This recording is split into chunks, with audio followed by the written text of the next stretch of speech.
Welcome. I continue with my series. The topic is God's ways are not our ways, and I will start by reading in Isaiah chapter 55. I read verses 8 and 9. Isaiah 55 verses 8 and 9. It says, "For my thoughts are not your thoughts, neither are your ways my ways, saith the Lord. For as the heavens are higher than the earth, so are my ways higher than your ways, and my thoughts than your thoughts." So the other person in the Bible who bothered me is Tamar. Tamar, we read her story in Genesis chapter 38. So the Bible tells us from verse 2, it says, "And Judah saw there a daughter of a certain Canaanite whose name was Shua, and he took her and went in unto her. She conceived and bare a son, and he called his name Er. And she conceived again and bare a son, and she called his name Onan.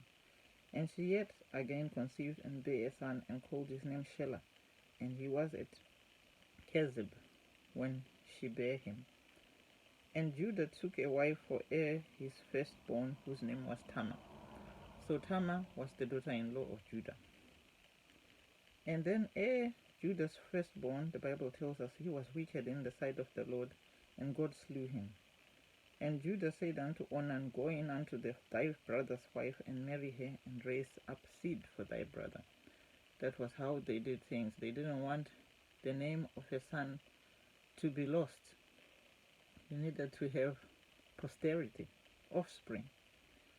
So that was the custom, that if your brother did not have children, then you were supposed to marry your brother's wife, and then the children, I think it should have been the first child, would be called after the brother who died without children.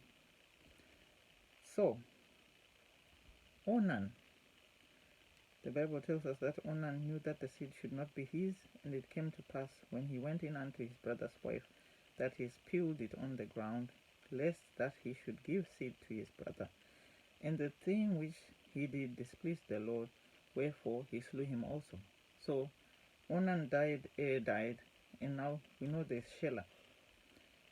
And then Judah now didn't want to give the other son to Tamar because I think by now Judah is thinking there's something wrong with Tamar. Why all my sons will be finished because of this woman? Verse 11 says, "Then said Judah to Tamar his daughter-in-law, Remain a widow at thy father's house till Shelah my son be grown. For he said, Lest peradventure he die also, as his brethren did. And Tamar went and dwelt in her father's house."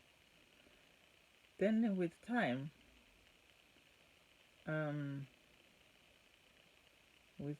Tamar realized what the father-in-law was doing, that the father-in-law was not going to give her to Shelah because she was now in her father's house. And in that time, your children were your pension scheme. Without children, there would be no one to look after you in your old age. They didn't have pensions back then. And if you didn't have children, then it didn't go well with you. So Tamar was now desperate.